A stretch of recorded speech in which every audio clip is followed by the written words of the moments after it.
What is good, ladies and gentlemen? It's your boy Effendi here to light a leaf with you, live with you, and to crack a cold one with you. And I heard this story about this guy named Rick Slayman who got a kidney transplant from a pig, and then 2 months later he died. And upon doing more research, this isn't uncommon for people that, have these kind of animal replacement surgeries. I'm gonna let you guys check out the research here. And I suppose our rabbit hole begins with this post right here. The Genesis pig kidney transplant patient leaves hospital.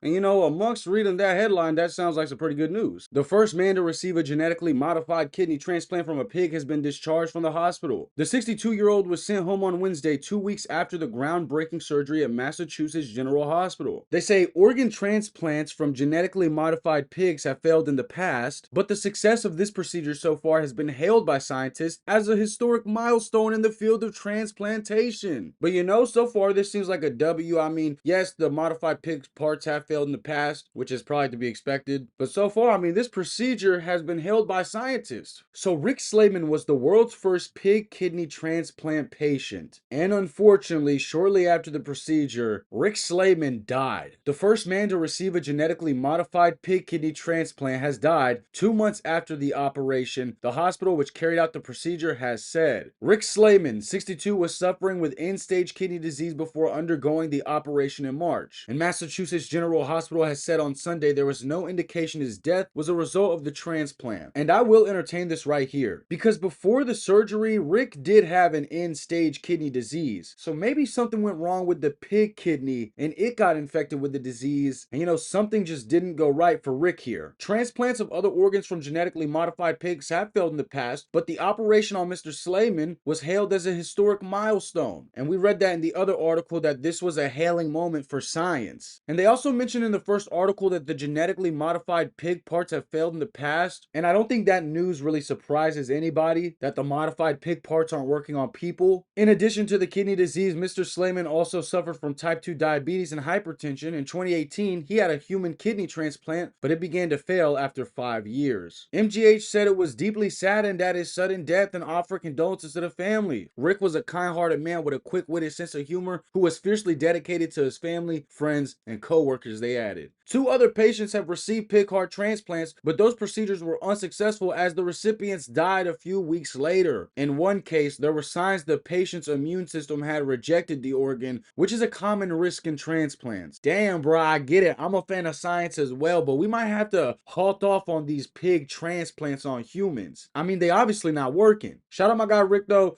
He was a real one. U.S. man who got first pig heart transplant dies after 2 months. Of course, this was before our boy Rick. The first person to receive a heart transplant from a pig has died 2 months after the groundbreaking experiment, the Maryland hospital that performed the surgery announced Wednesday. After the January 7th operation, Bennett's son told the Associated Press his father knew there was no guarantee it would work. At first, the pig heart was functioning and the Maryland hospital issued periodic updates that Bennett seemed to be slowly recovering. Last month, the hospital released a video of him watching the Super Bowl from his hospital bed while working with his physical therapist. Bennett survived significantly longer with the gene-edited pig heart than one of the last milestones in xenotransplantation when baby Faye, a dying young California infant, lived 21 days with a baboon's heart in 1984. Patients may see Bennett's death as suggesting a short life expectancy from xenotransplantation, but the experience of one desperately ill person cannot predict how well this procedure ultimately will work, said ethics expert Karen Mashke of the Hastings Center. That will require careful studies of multiple patients with similar medical histories. And I can't lie, this guy kinda does remind me of Rick. Both guys had problems before the surgery, and it seems like somehow those problems came back and resulted in the death of both of these guys that underwent